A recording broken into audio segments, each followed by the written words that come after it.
taxes was taxing. Now taxes is relaxing when you file for free. I can file for free? TurboTax Free Edition. Roughly 37% of filers qualify. Simple Form 1040 returns only. See if you qualify at turbotax.com/free. I can file for free. Now this is taxes. File for free with TurboTax Free Edition and get your maximum refund. No schedules except for Earned Income Tax Credit, Child Tax Credit, and Student Loan Interest. See if you qualify at turbotax.com/free. India T News for the week ending 14th February 2025.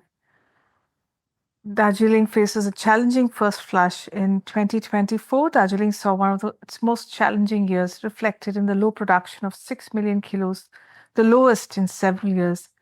The year has already opened to a few challenges.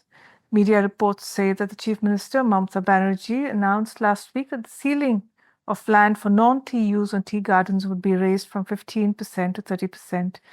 Many gardens are using this option to explore hospitality as a revenue source. However, the news has not gone down well with the majority Gorkha population. Led by Ajoy Edwards, the newly minted political party Indian Gorkha Jan Shakti Front staged a protest last week. The issues relate to implementing minimum wages, an assurance of 20% as the annual bonus, and land rights. This is worrying as the tea board has announced 27th February as the date of plucking in the hills following the winter closure of gardens, and protests could hinder the region's most crucial harvest season. Of the 87 tea estates within the ambit of Darjeeling tea protected by the GI, the Telegraph reported that 12 have closed. In other news, various members of the Indian Tea Industry Associations, including the Indian Tea Association and Tea Association of India and the Confederation of Small Tea Growers Associations, met in Kolkata last week to discuss current challenges.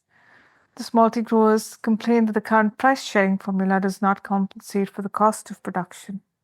The associations also spoke about the current lack of bargaining power with producers.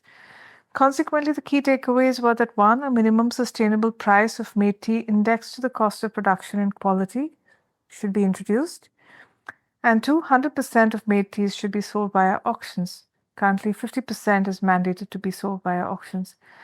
Interestingly, Kenya introduced a minimum price for tea for its large and small tea grower segments in 2021, and this was withdrawn in 2024 because of the 100 million kilos of unsold tea as buyers refused to pay for poor quality tea at the minimum set prices.